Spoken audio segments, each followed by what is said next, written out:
Before we start, I'd like to give a massive shout out to the following people for supporting Stories Telling Stories on Patreon: Jim Ross, Holly, Tamara, and Tom. Thank you so much for your support. If you'd like to help support the show and hear your name listed before future episodes, head on over to patreon.com/storiestellingstories.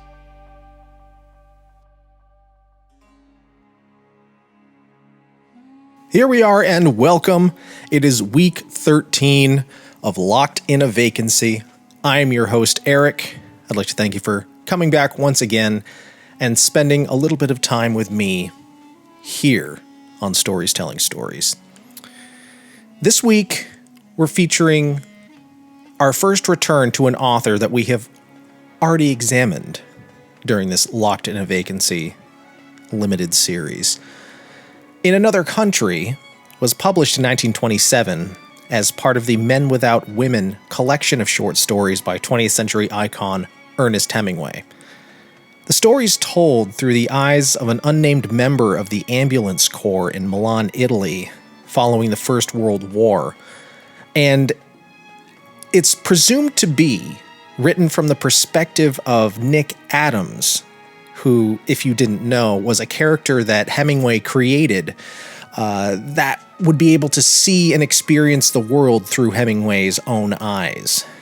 This story in particular is short, but it's concise, and it speaks to a myriad of issues of the time, and some of which have transcended and are surprisingly still relevant today. Most notably, a hesitation and revulsion to medical technology and the promise of science to improve health and make our lives better. As I speak on that, I feel like I have to address the current state of the world and the pandemic, which is still going on despite what some people think. And as we continue to face down this global pandemic, with the United States surpassing the single greatest number of positive cases that it's had since the whole thing began months ago, we're falling further and further behind the rest of the world. And yet, there are people out there, even today, staunchly refusing to wear masks in public, demanding person-to-person service in restaurants and shops, congregating in large groups, pools, pubs, and places of interest. And they continue to endanger the lives of millions because of a basic lack of empathy for anyone who isn't them or their families. And frankly, it's disgusting. It's selfish. It's wrong. And pardon my language, they should be fucking ashamed of themselves. Oh, it's hard. It makes me uncomfortable. Why should I have to blah, blah, blah, blah enough? As flag-waving and chest-pounding an American as you clamor to be, you still live in a society, and as such sometimes have to think of the greater good, like our parents, grandparents, and great-grandparents did, who fought the great wars thousands of miles from home, like the one Hemingway writes about. If you think being forced to wear a mask so you can demand service at Applebee's is of a violation of your rights and causing you undue hardship, you need to check yourself. Go fight a real war. No child is going to want to hear your stories about how you owned libs during the pandemic of 2020 by refusing to wear a mask and purposefully coughing on people who confronted you about it in the Piggly Wiggly. This is my soapbox statement for the week. My mother, my father, my older sister, my grandparents, and countless other people in my life are immunocompromised in some way, and they would not survive this virus if they caught it. And I myself am isolated and allowed to work from home until October, thanks to my company caring enough to keep my family safe. It seems to be getting worse out there, at least here in America. So I ask you, I implore you, I beg you to do what you can to stay safe and stay healthy. In other countries, wherever you are in the world, things are different than they are here in America. So to my fellow Americans, I say, let's join our brothers and sisters in the rest of the world in doing the right thing. This is In Another Country by Ernest Hemmingway on Locked in a Vacancy.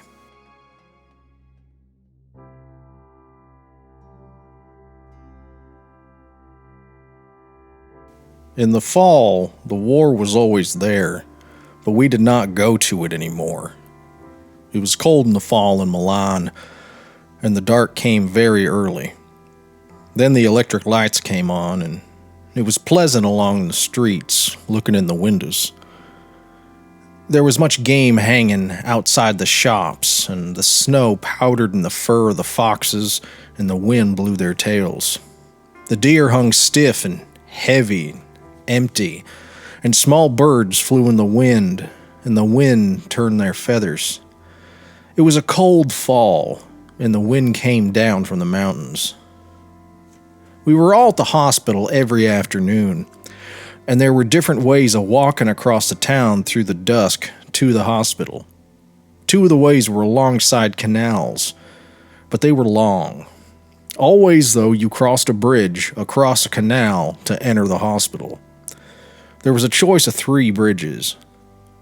On one of them, a woman sold roasted chestnuts.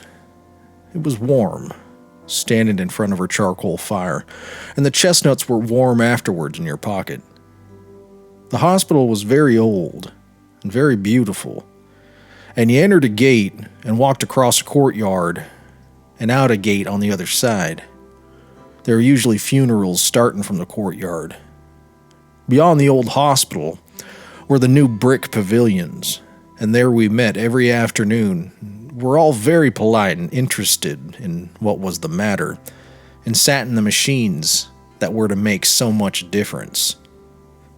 The doctor came up to the machine where I was sitting and said, "What did you like best to do before the war? Did you practice a sport?" I said, "Yes, football." "Good," he said. "You will be able to play football again, better than ever." My knee did not bend, and the leg dropped straight from the knee to the ankle without a calf, and the machine was to bend the knee and make it move as if riding a tricycle. But it did not bend yet, and instead the machine lurched when it came to the bending part. The doctor said, "This all will pass. You are a fortunate young man. You will play football again like a champion." In the next machine was a major who had a little hand like a baby's. He winked at me when the doctor examined his hand, which was between 2 leather straps that bounced up and down and flapped the stiff fingers, and said, "And will I too play football, Captain Doctor?" He had been a very great fencer, and before the war, the greatest fencer in Italy. The doctor went to his office in a back room and brought a photograph which showed a hand that had been withered almost as small as the major's before it had taken a machine course, and after was a little larger. The major held the photograph with his good hand and looked at it carefully. "A wound?" he asked. "An industrial accident," the doctor said. "Very interesting, very interesting," the major said, and handed it back to the doctor. "You have confidence?" "No," said the major. There were 3 boys who came each day who were about the same age I was. They were all 3 from Milan, and one of them was to be a lawyer, and one was to be a painter, and one had intended to be a soldier. And after we were finished with the machines, sometimes we walked back together to the Cafe Cova, which was next door to the Scala. We walked the short way through the communist quarter because we were 4 together. The people hated us because we were officers, and from a wine shop someone called out, "Abbasso gli un ufficiale," or something, as we passed. Another boy who walked with us sometimes and made us 5 wore a black silk handkerchief across his face because he had no nose, and his face was to be rebuilt. He had gone out to the front from the military academy and been wounded within an hour after he had gone into the front line for the first time. They rebuilt his face, but he came from a very old family, and they could never get his nose exactly right. He went to South America and worked in a bank. But this was a long time ago. And then we did not any of us know how it was going to be afterward.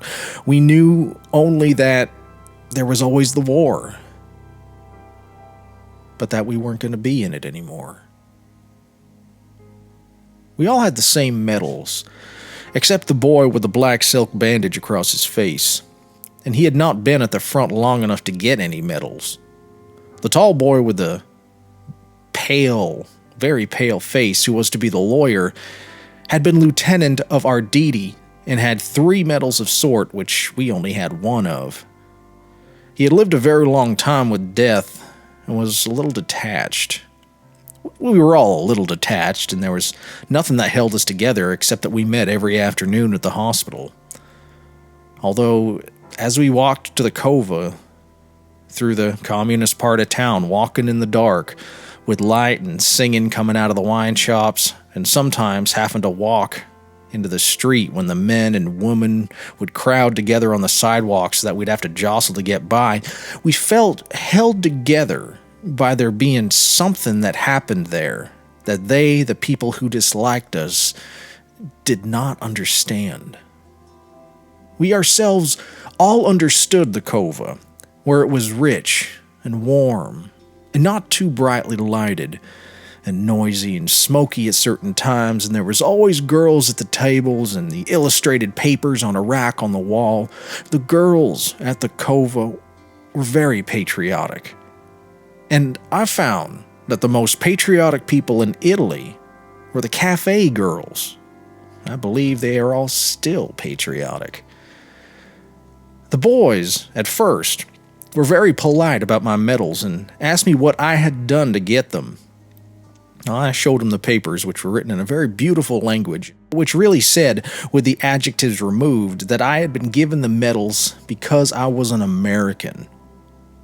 After that, their manner changed a little towards me, although I was their friend against outsiders.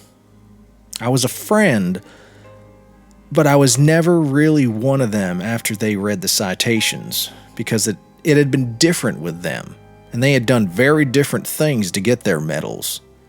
I had been wounded, it was true, but we all knew that being wounded, after all, was really an accident. I was never ashamed of the ribbons, though. And sometimes, after the cocktail hour, I'd imagine myself having done all the things they had done to get their medals. But walking home at night through the empty street with the cold wind and all the shops closed, trying to keep near the streetlights, I knew that I would never have done such things. And I was very much afraid to die, and would often lay in bed at night by myself, afraid to die and wondering how it would be when I got back to the front again. The 3 with the medals were like hunting hawks, and I was not a hawk, although I might seem a hawk to those who had never hunted. They, the 3, knew better, and so we drifted apart. But I stayed good friends with the boy who had been wounded his first day at the front, because he would never know how he would have turned out, so he could never have been accepted either. And I liked him because I thought perhaps he would not have turned out to be a hawk either. The major, who had been a great fencer, did not believe in bravery, and spent much of the time while we sat in the machines correcting my grammar. He had complimented me on how I spoke Italian, and we talked together very easily. One day I had said that Italian seemed such an easy language to me that I could not take a great interest in it. Everything was so easy to say. "Ah, yes," the major said. "Why, then, do you not take up the use of grammar?" So, we took up the use of grammar, and soon Italian was such a different language that I was afraid to talk to him until I had the grammar straight in my mind. The major came regularly to the hospital. I don't think he ever missed a day, although I'm sure he did not believe in the machines. There was a time when none of us believed in the machines, and one day the major said it was all nonsense. The machines were new then, and it was we who were to prove them. It was an idiotic idea, he said, a theory like another.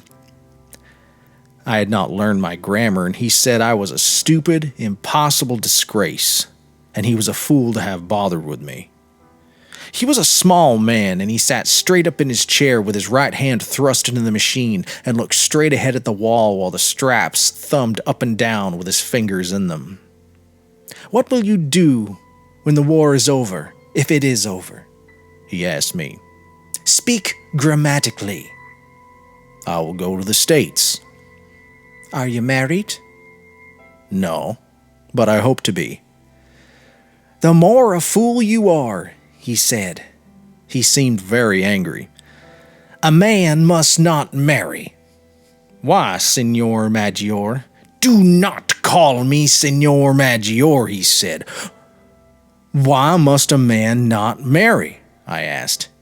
"He cannot marry. He cannot marry," he said angrily. "If he is to lose everything, he should not place himself in a position to lose that. He should not place himself in a position to lose. He should find things he cannot lose." He spoke very angrily and bitterly and looked straight ahead while he talked. "But why should he necessarily lose it?" "He'll lose it," the major said. He was looking at the wall. Then he looked down at the machine and jerked his little hand out from between the straps and slapped it hard against his thigh. "He'll lose it," he almost shouted. "Don't argue with me." Then he called the attendant who ran the machines. "Come and turn this damn thing off!" He went back to the other room for the light treatment and the massage. Then I heard him ask the doctor if he might use his telephone. He shut the door. When he came back into the room, I was sitting at another machine. He was wearing his cape and had his hat on, and he came directly towards my machine and put his arm on my shoulder. "I am sorry," he said, and patted me on the shoulder with his good hand. "I would not be so rude. My wife has just died. You must forgive me." "Oh," I said, feeling sick for him. "I am so sorry." He stood there biting his lower lip. "It is very difficult," he said. "I cannot resign myself." He looked straight past me and out through the window. And then he began to cry. "I am utterly unable to resign myself," he said, and choked, and then crying, his head up, looking at nothing, carrying himself straight and soldierly, with tears on both cheeks and biting his lips. He walked past the machines and out the door. The doctor told me that the major's wife, who was very young and whom he had not married until he was definitely invalidated out of the war, had died of pneumonia. She had been sick only a few days. No one expected her to die. The major did not come back to the hospital for 3 days. Then he came at the usual hour, wearing a black band on the sleeve of his uniform. When he came back, there were large framed photographs around the wall of all sorts of wounds before and after they had been cured by the machines. In front of the machine the major used, there were 3 photographs of hands, like his, that were completely restored. I don't know where the doctor got them. I always understood we were the first to use the machines. The photographs did not make much difference to the major, because he only looked out the window. The end.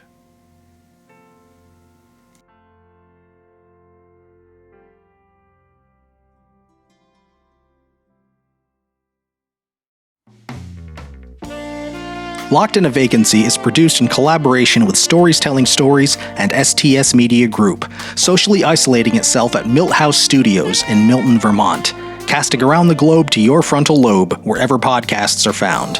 Locked in a Vacancy is also streaming on YouTube at Stories Telling Stories. Make sure to give us a review wherever you stream our show. We really appreciate it. Make sure to follow us on Facebook and Instagram, give us a subscribe on YouTube, and consider supporting us on Patreon for as little as $1 a month. And until next time, stay sane, stay safe, and stay whimsical.